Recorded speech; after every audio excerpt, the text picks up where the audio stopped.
Subscribe करें science with VS channel को और बेल आइकन को दबाएं ताकि आपको मिलते रहें साइंस और मैथ्स के super videos. Hey guys, this is Manpreet और आप देख रहे हैं साइंस विद वीएस। हम लोग करने वाले हैं अपना क्वेश्चन नंबर 38। इसके दो पार्ट्स हैं, दोनों इसी वीडियो में हम लोग कवर करेंगे। फर्स्ट पार्ट देखिए क्या कहता है। 1 year ago a man was 8 times as old as his son. Now his age is equal to the square of his son's age. Find their present ages. Sir देखिए, हम लोग सबसे पहले जिसके ऑपोजिट में दिया होता है, जैसे देखिए मैन के एज को कंपेयर किया उसके बेटे से, ठीक है। तो बेटे के एज को क्या मान लेंगे, late the son's present age be x। मान लेते हैं ना कि अभी उसके बच्चे का जो एज हो रहा है वो x हो रहा है, ठीक है। अब देखिए बेसिकली बोला क्या है वो भी साथ साथ समझते हैं। बोल रहा है ना कि एक साल पहले अभी अगर बच्चे का एज x हो रहा है तो एक साल पहले कितना हो रहा होगा, जोर से बोलिए सर कितना हो रहा होगा, x -1 हो रहा होगा। सर क्या ही हो सर, बच्चे वाला क्वेश्चन है ना, x -1 हो रहा होगा उसका एक साल पहले एज। लेकिन बोल रहा है उसी टाइम पे जो उसके पापा का एज था ना वो क्या था, उससे 8 गुना ज्यादा था। कब, एक साल पहले की बात बता रहे हैं, ठीक है। हाँ तो 1 year before the son's age is equal to, यहां पे लिख देते हैं ना 1 year ago his age is equal to, उसका एज एक साल पहले कितना रहा होगा, x -1, ठीक है। हाँ according to the question father's age is equal to, पापा का एज क्या था, 8 गुना ज्यादा था। कब, एक साल पहले।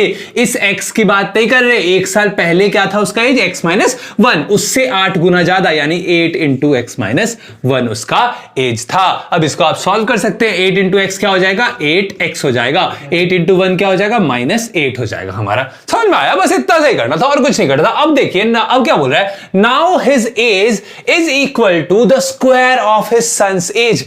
अब बोल रहा है कि अभी जो उसका एज है, अभी क्या है, एक साल बाद का टाइम है ना। हाँ तो प्रेजेंट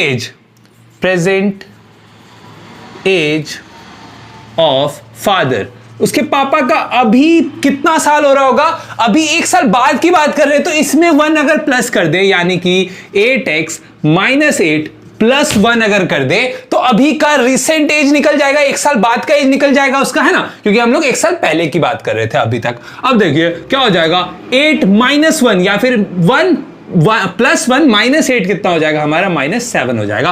8x -7 हमारा प्रेजेंट एज निकल के आ गया, किसका, उसके पापा का, ठीक है। इतना समझ में आ गया, इतना क्या ही है क्वेश्चन में बचा हुआ। अब देखिए बोल रहा है कि उसके पापा का जो एज है उसके बेटे से स्क्वायर है। मतलब अगर उसके बेटे के एज का स्क्वायर कर देते हैं हम लोग तो उसके पापा का एज के करंट एज के प्रेजेंट एज के बराबर हो जाएगा। तो ऑल्सो अकॉर्डिंग टू क्वेश्चन हम लोग ऊपर लेके चल रहे हैं। ऑल्सो या अगेन भी लिख सकते हैं, अगेन एक्स स्क्वायर यानी कि बेटे के एज का स्क्वायर इज इक्वल टू पापा का प्रेजेंट एज यानी कि 8x -7। समझ में आ रहा है क्या कर रहे हैं, कुछ नहीं कर रहे, बस इसको सॉल्व करना है। सर आप ये देखिए, इधर प्लस में इधर आ गया माइनस में, तो x स्क्वायर -8x, ये इधर माइनस में इधर आ गया प्लस में, तो +7 इज इक्वल टू 0, ठीक है। अब देखिए 7 मतलब -8 को क्या लिख सकते हैं, मतलब किस में, 7 के दो ऐसे फैक्टर्स निकाल के लाइए जिसको हम लोग -8 में लिख सकते हैं। तो 7 के दो ही फैक्टर्स होते हैं, या तो 1 या तो इटसेल्फ 7, है ना।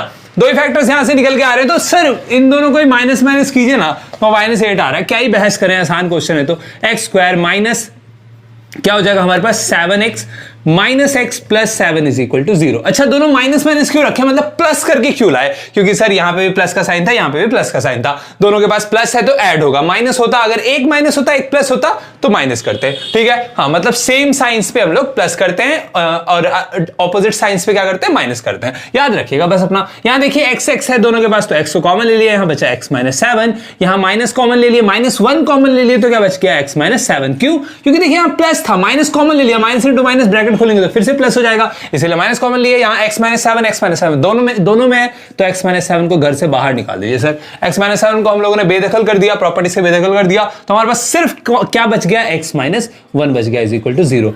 अब देखिए दो टर्म्स का मल्टीप्लिकेशन जब भी 0 के बराबर होता है तो आइदर और ओवर कंडीशन लगाते हैं। Either x minus 7 is equal to 0, इसी को लेके हम लोग सॉल्व कर देंगे। हमारा देखिए x का वैल्यू क्या आ जाएगा, ये इधर माइनस में रहेगा प्लस में, x इज इक्वल टू 7 हमारा x का वैल्यू आ गया। अब x का वैल्यू आ चुका है तो y का वैल्यू हमारा कहां से आ जाएगा सर, यही तो हमारा y था, यानी कि पापा का एज, ये था बेटे का एज, बेटे का एज इज इक्वल टू क्या था, यही था ना सर, था कि नहीं, समझ में आ रहा है क्या है, बस बेटे का, या फिर आप ऐसे भी निकाल सकते हैं, इसमें x का वैल्यू पुट करके निकालिए, नहीं तो आप क्या कर सकते हैं, सिंपल x का स्क्वायर कर दीजिए, क्योंकि हमको बोला है पापा का एज क्या है, बेटे के एज का स्क्वायर है, तो इसका स्क्वायर करके आप लोग कमेंट सेक्शन में जरूर बताइएगा। चलिए अब देखते हैं इसका सेकंड पार्ट क्या कहता है। चलिए अब देखते हैं हमारा सेकंड पार्ट क्या कहता है। अ मैन इज 3 होल 1/2, मतलब 3 whole half times as old as his son, ठीक है। If the sum of the square of their ages is 1325, find the ages of the father and the son. Sir CBSE 2017 में आया हुआ question है, बहुत ज्यादा अच्छा क्वेश्चन है, बेसिक क्वेश्चन है, सॉल्व करते हैं अच्छे से। देखिए बोल क्या रहा है, लेट, पहले मान लेते हैं, let the age of the son, मतलब उसके बेटे का एज हम लोगों ने मान लिया भैया x, ठीक है। अब बोल रहा है ना उसके जो पापा है ना वो अपने बेटे से 3 होल 1/2 टाइम्स ज्यादा है, यानी कि उसके पापा का एज क्या हो जाएगा, then the father's age will be, उसके पापा का एज क्या हो जाएगा, 3 होल 1/2 इंटू एक्स, है ना, यही है ना, उससे कितना ज्यादा है, 3 होल 1/2 टाइम्स ज्यादा है, तो बस मल्टीप्लाई कर दीजिए, और क्या ही है सर, क्या ही है, उतना आ जाएगा, उसके पापा का एज आ जाएगा, बस सर और कुछ बोल रहा। अब बोल रहा है कि उन दोनों के स्क्वायर का, उन दोनों के एजेस का स्क्वायर का सम जो है वो 1325 है। ऐसा क्वेश्चन शायद पहले भी बना चुके हैं, according to question sir, question के अनुसार चलते हैं। बोल रहे हैं ना कि x का स्क्वायर कर दिए, बेटे का एज का स्क्वायर कर दिया, ठीक है, और पप्पे का एज का भी स्क्वायर कर दिए। 3 होल 1/2 को क्या लिख सकते हैं सर, 3 होल 1/2 को लिख सकते हैं 7/2, है ना, इंटू x है, इसका भी भैया स्क्वायर कर दीजिए, ठीक है। और जब आप दोनों को प्लस करके देखिएगा ना तो उसका वैल्यू क्या आ जाएगा, 1325 आ जाएगा, ठीक है। समझ में आ गया, आ ही गया, क्या ही है सर, समझने वाला कुछ है ही नहीं इसमें। अब देखिए, अब x का स्क्वायर, x स्क्वायर है तो x स्क्वायर रहने दीजिए, यहां पे x का स्क्वायर, ऐसा 7 का स्क्वायर क्या हो जाएगा 49, 2 का स्क्वायर क्या हो जाएगा 4, x का स्क्वायर क्या हो जाएगा, x square is equal to 1325। समझ में आ रहा है, कुछ नहीं कर रहे, बच्चों की तरह सॉल्व कर रहे हैं। यहां पे देखिए क्या है, x का स्क्वायर प्लस, अब या अच्छा सॉरी, इन दोनों का एलसीएम ले लीजिए ना, 4 और यहाँ पे 1 है, दोनों का एलसीएम लेंगे तो क्या बन जाएगा, 4 आ जाएगा नीचे और यहाँ पे भी 4 ऐड हो जाएगा, मतलब इसके साथ 4 आ जाएगा, ठीक है, मल्टीप्लाई हो जाएगा, बोल दीजिए। यहाँ क्या है 49 है, यहाँ पे x स्क्वायर है इज इक्वल टू 1325, ये यहाँ डिवाइड में, यहाँ के मल्टीप्लाई में। समझ में आ रहा है, कुछ है क्या, नहीं सर, क्या ही है सर, कुछ नहीं है सर, ये डिवाइड में आके मल्टीप्लाई में, ठीक है। और यहाँ 4 प्लस 49 कितना हो जाएगा,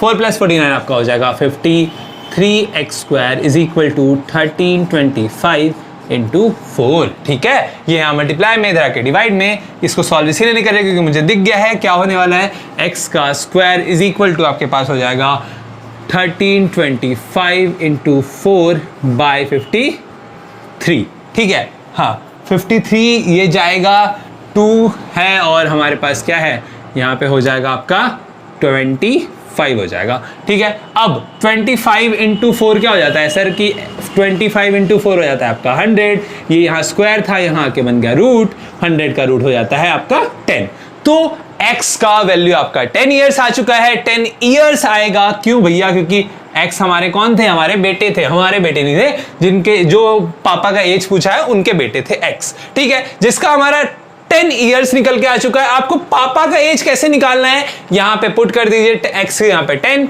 और पापा का एज निकाल लीजिए, ठीक है। आप इस इक्वेशन में भी पुट कर सकते हैं लेकिन बहुत ज्यादा लेंथी हो जाएगा, तो आप बस x यहां पे पुट कीजिए और पापा का एज आपको कमेंट सेक्शन में जरूर बताना है। ये था हमारा क्वेश्चन नंबर 38। चलिए बढ़ते हैं आगे।